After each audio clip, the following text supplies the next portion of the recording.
Shalom teman-teman, jadi pada kesempatan kali ini kita akan membahas mengenai Matius 4. Oke, sebelum kita membahas mengenai Matius 4, mari kita berkumpul dan bersatu di dalam doa. Tuhan, terima kasih atas hari ini kami dapat berkumpul bersatu dan membaca sedikit dari firman-Mu.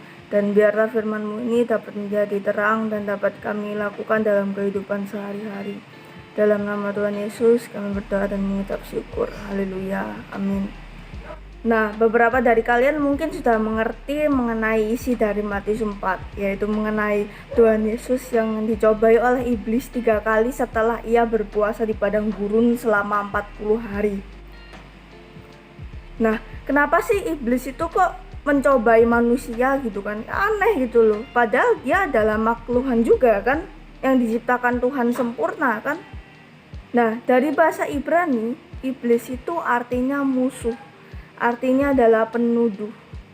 Awalnya dia tuh adalah seorang malaikat yang sempurna yang disuruh Tuhan untuk menjaga tahtanya. Namun kenyataannya dia malah memberontak Tuhan. Ngapain sih iblis itu pergi ke dunia malah gangguin semua umat manusia? Ya karena Tuhan memang menempatkan dan membuang dia di bumi dan menjalankan semua yang ingin dia lakukan. Ya contohnya mengganggu manusia ini tuh juga bisa dibilang kayak izinnya Tuhan juga ya.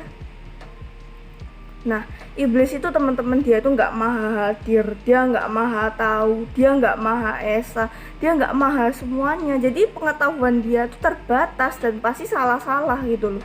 Nah, pada saat inilah di sini tuh kelihatan jelas kenapa Tuhan tuh turun ke dunia.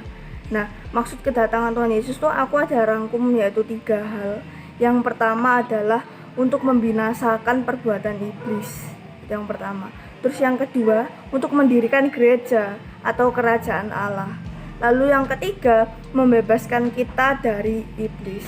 Itulah tujuan Tuhan Yesus turunnya. Nah, pada akhir zaman, iblis itu akan menyerang Tuhan untuk yang terakhir kalinya, yaitu menyerang orang yang percaya. Yang dia menyeret orang yang sebenarnya itu setia sama Kristus dan membawa kita itu dalam dosa. Dan pada akhirnya iblis itu kalah. Nah, meskipun dia kalah, dia tetap seneng karena dia itu berhasil ngambil anaknya Tuhan gitu loh. Jadi mari kita teman-teman, ayo tetap setia sama Tuhan, tetap cinta sama Tuhan mati-matian gitu. Jangan supaya kita tuh malah terjerumus di dalam hal-hal yang nggak bener gitu, karena iblis malah seneng dan iblis malah bahagia dan tertawa ketika anak-anak Tuhan yang setia itu, yang awalnya dibilang alim, malah ikut sama dia gitu loh. Masuk ke perikop selanjutnya, yaitu yang di ayat 18 ya, saat Tuhan Yesus memanggil murid-muridnya yang dipanggil itu Petrus sama Andreas. Tuhan itu kan bilang, aku akan menjadikanmu penjala manusia. Nah, mungkin beberapa dari kalian bilang kalau penjala manusia itu kayak pendeta, kayak evangelis, kayak pastor, terus kayak kakak rohani, orang yang aktif di gereja, hamba Tuhan di sekolah dan sebagainya macam. Kalau memang dia nggak bisa membentuk dan nggak bisa menuntun orang kepada Kristus, artinya dia sama aja nggak melakukan tugasnya. Itulah teman-teman.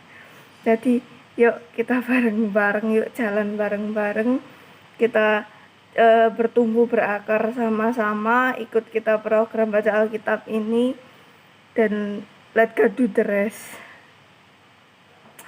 Ya, semangat teman-teman, jangan lupa ditunggu next videonya. Salam ora et labora, bertumbuh, berdoa dan berusaha. Terima kasih.